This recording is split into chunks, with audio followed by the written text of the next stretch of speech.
Hello guys, welcome back to my channel. In this video, I'm going to share with you 5 simple tips to make hyper realistic paintings.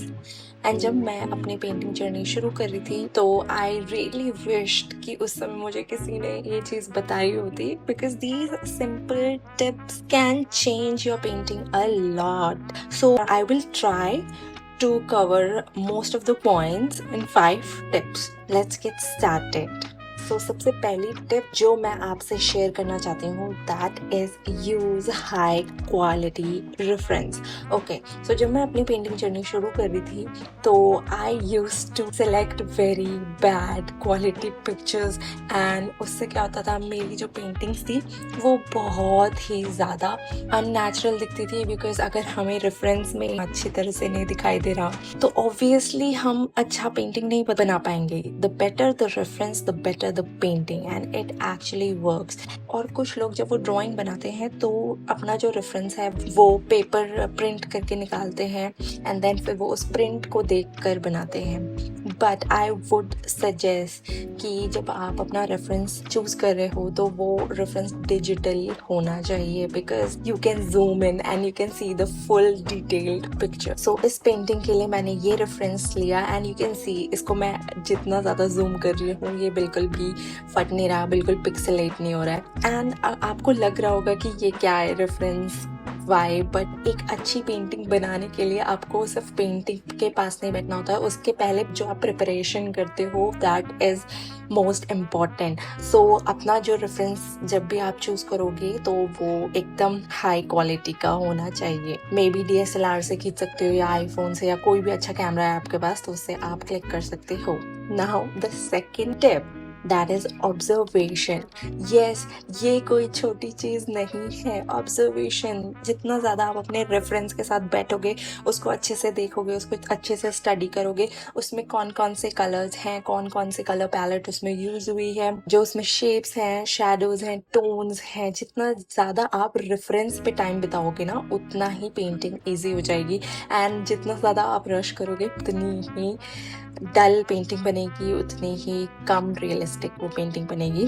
So observe very keenly, study the reference, spend more time with it. Okay, I know ये tip आपको बहुत ज़्यादा easy लग सकती है कि Y क्यों करना है, बट आप एक बार करके देखो, आप अपनी पेंटिंग में बहुत ज़्यादा डिफरेंस देखने वाले हो इसके बाद. जब भी मैं अपनी कोई पेंटिंग बनाती हूँ तो मैं अपने रेफरेंस को बहुत अच्छे से देखती हूँ, सारी चीज़ें मैं पहले स्टडी करती हूँ. Even I also prepare layouts for my painting, उसको मैं डिफरेंट मीडियम्स के साथ ट्राई करती हूँ. मे बी अगर मुझे एक्रेलिक पेंटिंग बनानी है तो मैं पहले उसको वाटर कलर या पेंसिल शेडिंग में करके देखूंगी, देन उसके टोनल वेरिएशंस स्टडी करूंगी and then I jump to my final work. Okay, now the third tip, make the impression of the object, not the real object.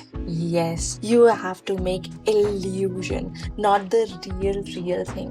If you are painting a tree, तो आप क्या करते हो, पूरे leaf तो नहीं बना लग जाते, राइट? हर पेड़ की लीफ अगर आपने बनाने लग गए तो फिर वो बहुत गंदा लगेगा.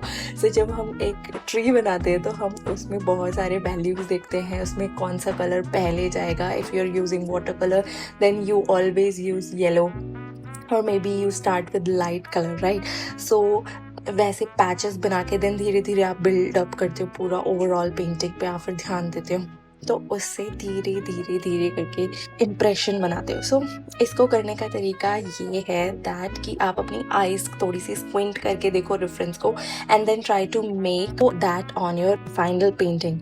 ठीक है, because this trick really helps. जब आप ओवरऑल चीज़ें बनाते हो तो वो बहुत ईजी हो जाता है एंड वो काफ़ी रियलिस्टिक लगता है instead of doing every detail first. So this also helps me a lot in my painting. जैसे कि आप देख सकते हो माउंटेन्स में I haven't drawn each and every tree on the mountain.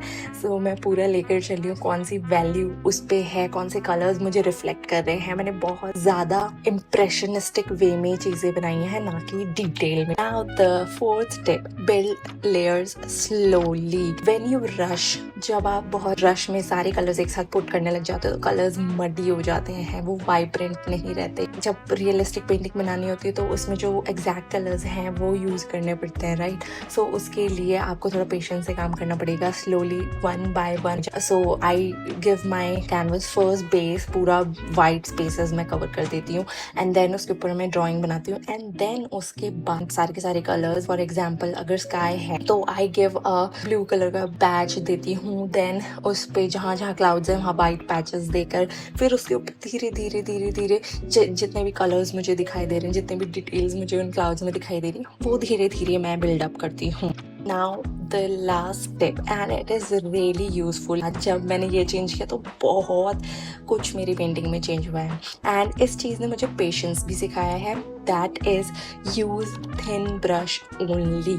सो जब आप अपने कैनवस को बेस कलर दोगे, so you can use thick brushes, ठीक है। जहाँ जहाँ मोटा मोटा शेप कलर करना है वहाँ वहाँ आप थिक ब्रश यूज कर सकते हो। उसके बाद जस्ट यूज थिन ब्रश, चाहे कितना भी हार्ड लगे, बट छोटे ब्रश से जो डिटेल्स आती हैं वो आपकी पेंटिंग को रियलिस्टिक से हाइपर रियलिज्म में जाने के लिए बहुत हेल्प करता है। So this is the amazing tip जिसने मेरी पेंटिंग्स को तो काफी इम्प्रूव किया है। एटमॉस्फेरिक पर्सपेक्टिव, आई नो ये बहुत बड़ा टर्म लग रहा होगा आपको, but this is really simple समझने में, बट करने में इट इज़ रियली हार्ड। थोड़ा बहुत अगर आप ट्राई करोगे तो आप बहुत जल्दी सीख जाओगे इसको। अगर मैं थियोरेटिकली बताऊं तो this is something like soft background and detailed foreground, which means जितनी भी बैकग्राउंड की चीज़ें बनेंगी वो काफ़ी स्मूथ एंड सॉफ्ट एजेस वाली बनेंगी, एंड जितनी भी फोरग्राउंड में चीज़ें हैं, मतलब जितनी भी आपके एकदम कैमरे के जो पास आपको दिख रही होंगी चीज़ें, वो बहुत ज़्यादा शार्प बनेगी। तो इससे जो एटमॉस्फेरिक पर्सपेक्टिव आपको मिलता है, इससे भी बहुत ज़्यादा हाइपर रियलिस्टिक लगती है आपकी पेंटिंग। फॉर एग्जाम्पल अगर आप एक फ्लावर बनाना चाहते हो सेंटर में, तो पीछे का जो जितना भी बैकग्राउंड होगा वो आप बहुत ब्लरी बनाओगे।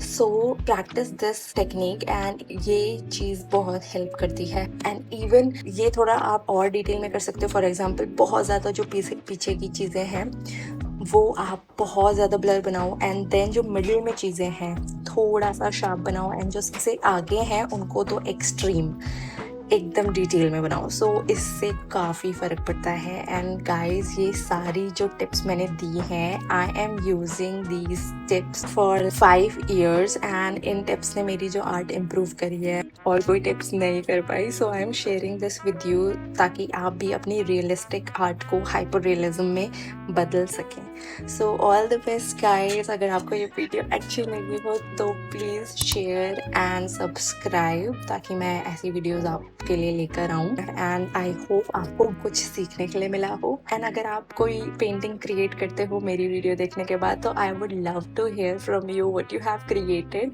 And what changes you have seen in your painting.